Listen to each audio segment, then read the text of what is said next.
Primitive underground house. Ramesh और नितेश नाम के दो भाई रामपुर नाम के गांव में रहते थे। एक दिन रमेश अपने भाई नितेश के परिवार को घर से बाहर निकालते हुए कहता है, सुन नितेश, आज से तेरा और मेरा रिश्ता खत्म। ये सारी जायदाद अब मेरी है। अब तुम्हारा इस जायदाद पर कोई हक नहीं है। रमेश एक लालची इंसान होता है, जो कि अपने खुद के भाई का भी भला नहीं सोचता। वो सारी जायदाद चुपके से अपने नाम करके अपने भाई नितेश को घर से बाहर निकलवाता है। रमेश की ये बात सुनकर नितेश कहता है, पर भैया, मैं अपने परिवार को लेकर कहाँ जाऊंगा? जायदाद नहीं, पर कम से कम रहने के लिए एक घर तो देते। अरे गांव के बाहर जो बंजर जमीन है ना, वहां जाकर रहो तुम अपने परिवार के साथ। लेकिन यहाँ पे रहकर मेरा दिमाग मत खाओ। अब मुझे कुछ और नहीं सुनना, नहीं तो मैं वो जमीन भी तुमसे छीन लूंगा। नितेश अपने परिवार को लेकर उस बंजर जमीन पर रहने के लिए जाता है, जहां पर कोई भी घर नहीं था। चारों तरफ बस बड़े बड़े पत्थर ही पत्थर पड़े थे। ये सब देखकर नितेश की पत्नी नीना कहती है, अजी, यहाँ तो कोई भी घर नहीं है और यहाँ हम घर बांध भी नहीं सकते। इन बड़े बड़े पत्थरों को कैसे उठाएंगे? आपके भाई ने हमारे साथ ये बिल्कुल भी अच्छा नहीं किया। वो दोनों भी एक बड़े से पत्थर पर बैठकर सोचते रहते हैं कि तभी एक चूहा जमीन के अंदर से आकर नितेश के पैरों को काटते रहता है। तब नितेश कहता है, अरे हट हट, ये चूहा भी ना काट दिया मेरे पैरों को। पर यहाँ बंजर जमीन पर ये चूहा क्या कर रहा है? यहाँ तो कुछ भी खाने के लिए नहीं है। नितेश इस तरह सोचते रहता है कि तभी वो चूहा फिर से आकर नितेश के पैरों को काटने लगता है। तब तो नितेश उसे मारने के लिए उसके पीछे भागता है। चूहा भागते भागते एक बड़े से सुरंग में जाता है। नितेश नीना को बुलाते हुए कहता है, अरे नीना, जरा यहाँ तो आना। देखो, यहाँ पर एक बड़ी सी सुरंग दिख रही है। नीना नितेश के पास जाती है और दोनों भी सुरंग के अंदर आते हैं। सुरंग से जाते जाते वो दोनों एक अंडरग्राउंड में पहुंचते हैं। तब नितेश कहता है, अरे नीना, आज से हम यहीं पर घर बनाकर रह सकते हैं। पर हमारे पास तो एक भी पैसे नहीं है, फिर यहाँ हम कैसे घर बनाएंगे? अरे नीना, जंगल में जो चीजें मिलते हैं ना, हम उन्हीं चीजों का इस्तेमाल करके प्रिमिटिव स्टाइल में अपना घर बनाएंगे। उसके लिए कोई खर्चा नहीं लगता है, बस मेहनत करने की जरूरत है। ये कहकर नीना और नितेश घर बनाने के लिए चीजें ढूंढ कर लाते हैं और बड़ी ही मेहनत से कुछ ही दिनों में वो प्रिमिटिव अंडरग्राउंड हाउस बनाते हैं और उसी घर में रहने लगते हैं। तब नितेश नीना से कहता है, नीना, आखिरकार हमारे रहने का इंतजाम हो गया। बस अब कुछ काम मिल जाए तो खाने का भी इंतजाम हो जाएगा। अगर ये जमीन खेती के लायक होती तो हमें कोई भी चिंता नहीं होती। पर क्या कर सकते हैं, आपके भाई ने जो धोखा किया है वो तो कोई दुश्मन भी ना करे। अरे अब छोड़ दो वो सब बातें। मैं कोई ना कोई काम ढूंढ ही लूंगा।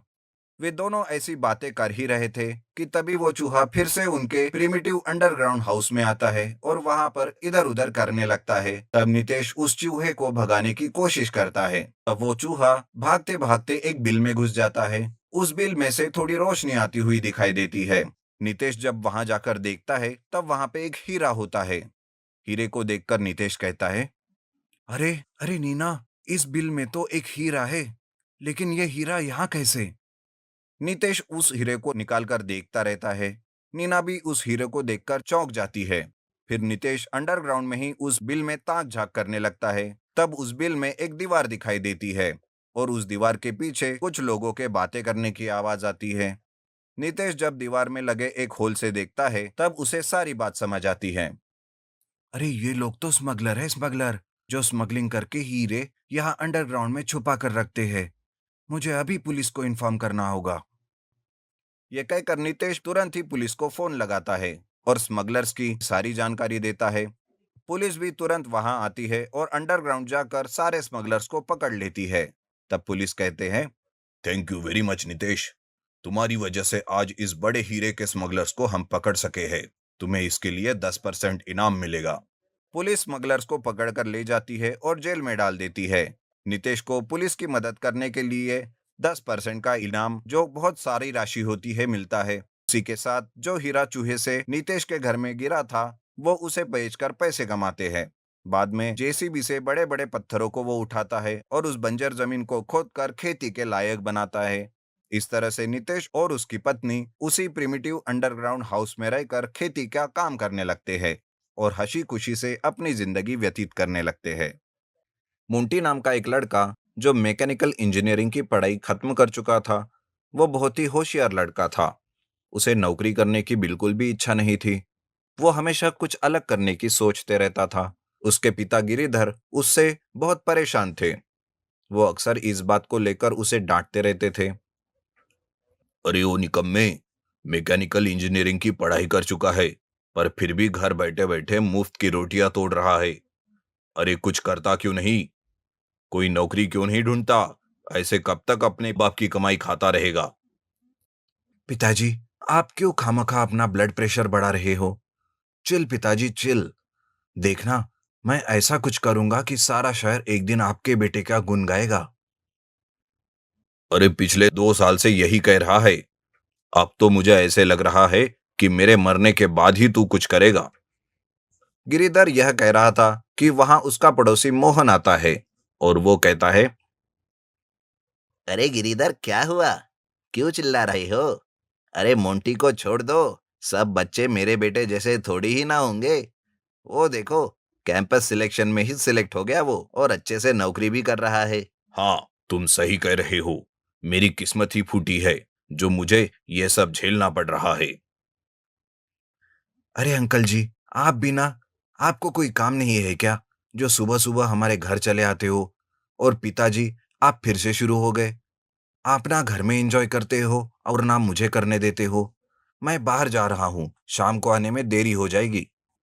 अच्छा, ऐसा क्या काम करने जा रहे हो जिसकी वजह से तुम्हें घर आने में देरी हो जाएगी? मोंटी बिना कुछ कहे वहां से चला जाता है। पिताजी मोंटी मोंटी कहकर चिल्लाते रहते हैं।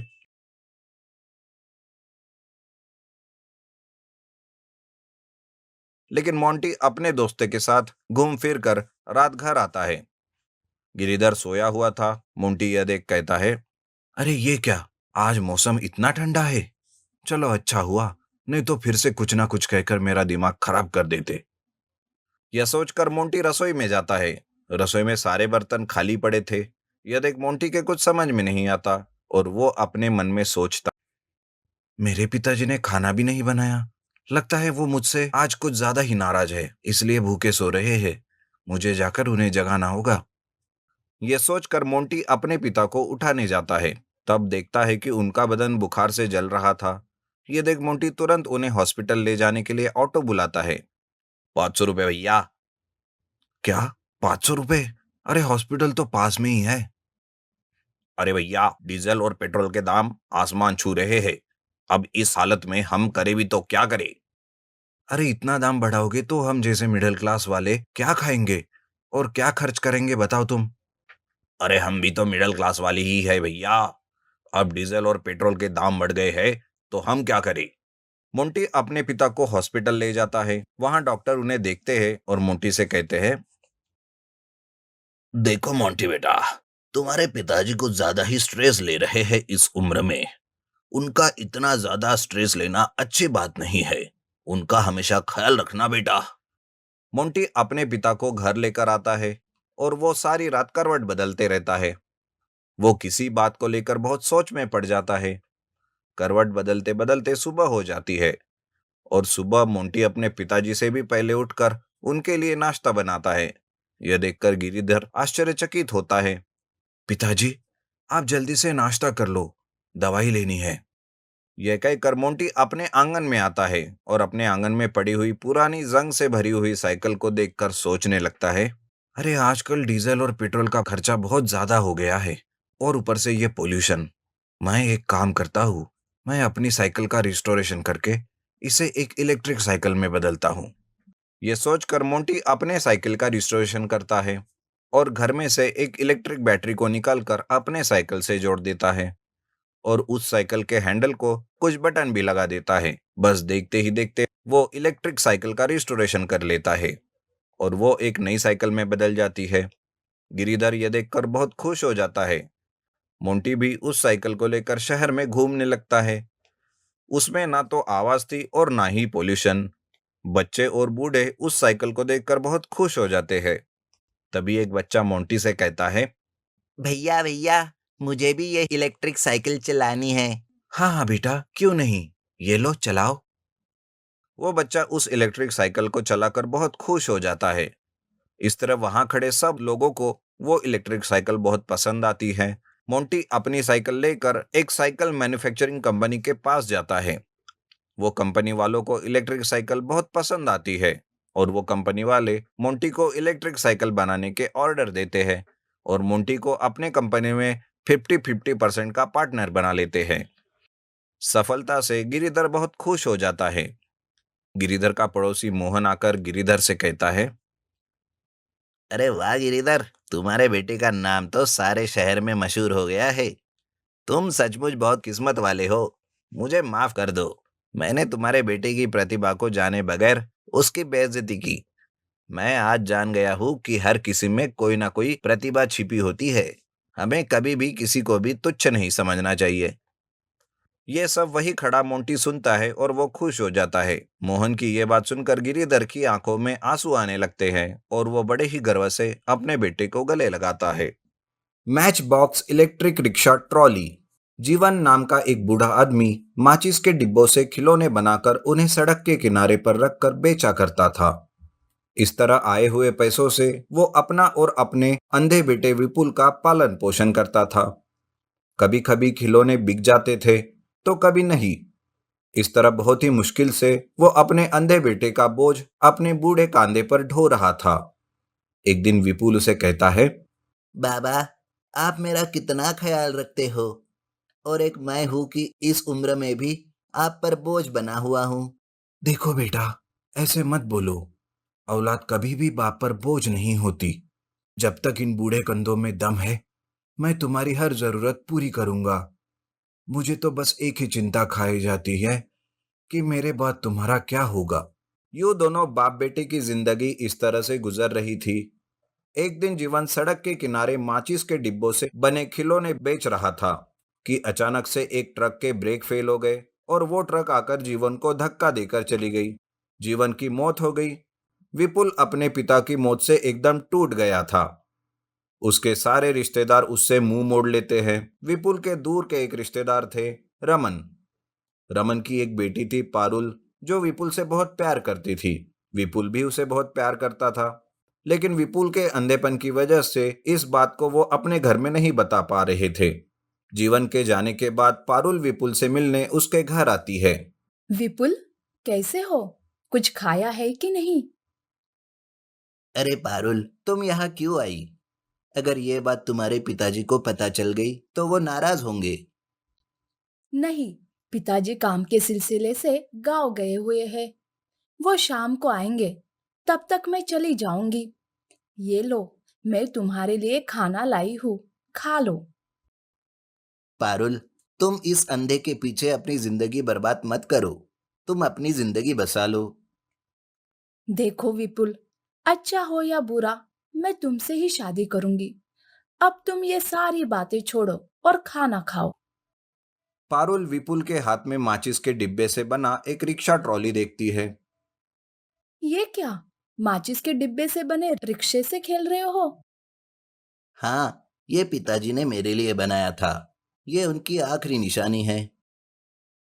ऐसा वो दोनों बातें कर रहे थे कि अचानक वहां रमन आ जाता है। तुम यहाँ क्या कर रही हो? मैंने तुमसे कितनी बार कहा है कि इस अंधे से मत मिला करो। चलो यहाँ से। अंकल प्लीज, पारुल से कुछ मत कहिए। वो तो। विपुल कुछ कहते कहते रुक जाता है। वो तो क्या, वो तो तुम अपने लिए एक गिलास पानी तक नहीं ले सकते। तुम क्या मेरी बेटी से दोस्ती रखोगे? पिताजी, ऐसे मत कहिए। तुम तो चुप ही रहो तो अच्छा होगा।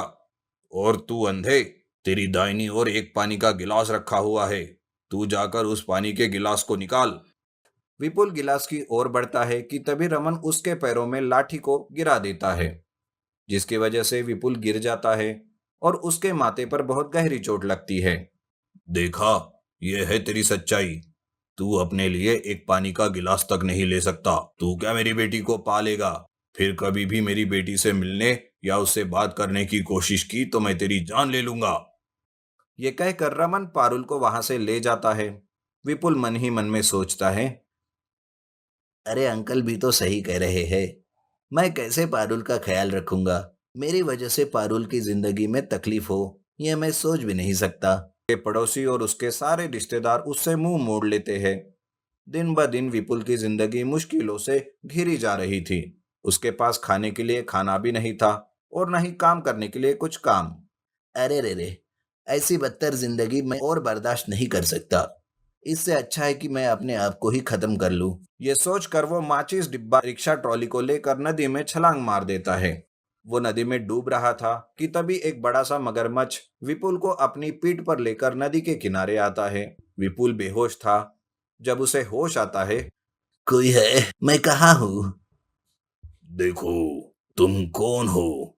जब तुम्हें तैरना नहीं आता तो क्यों इस नदी में छलांग लगाई? विपुल अपनी सारी कहानी उस मगरमच्छ को सुनाता है। वो मगरमच्छ कहता है। देखो, मैं एक मगरमच्छ हूँ। मुझे एक मुनि ने श्राप दिया था और कहा था कि जब तक मैं किसी मजबूर इंसान की मदद ना करूं, मुझे अपने श्राप से मुक्ति नहीं मिलेगी। आज मुझे अपने श्राप से मुक्ति मिल सकती है। बताओ, बताओ, मैं तुम्हारे लिए क्या कर सकता हूँ? अरे मैं तो ठहरा अंधा। मैं अपने आप का कोई काम नहीं कर सकता और ना ही मुझे कोई काम आता है। मगरमच्छ विपुल के हाथों में वो माचिस के डिब्बों से बने रिक्शा ट्रॉली को देखता है। मैं अपनी जादुई शक्ति से इस खिलौने वाली रिक्शा ट्रॉली को एक इलेक्ट्रिक रिक्शा ट्रॉली में बदलता हूँ। तब तुम्हें किसी की मदद की जरूरत नहीं पड़ेगी और तुम आराम से अपना जीवन गुजार सकते हो। ये कहकर मगरमच्छ उस माचिस के डिब्बों से बने रिक्शा ट्रॉली को एक इलेक्ट्रिक रिक्शा ट्रॉली में बदल देता है और विपुल की आंखों की रोशनी को भी ठीक कर देता है। अरे अरे, मैं देख सकता हूँ, ये सब कुछ देख सकता हूँ। अगर पिताजी यहाँ होते तो कितने खुश हो जाते। आपका बहुत बहुत शुक्रिया। ऐसा कहते ही वो मगरमच्छ एक साधु में बदल जाता है और वहां से गायब हो जाता है। विपुल अपने माचिस के डिब्बों से बना इलेक्ट्रिक रिक्शा ट्रॉली को लेकर गांव में वापस आता है और उस रिक्शा ट्रॉली की मदद से वो खूब सारे पैसे कमाता है। वो रमन के पास जाकर पारुल का हाथ मांगता है। पारुल और विपुल की शादी हो जाती है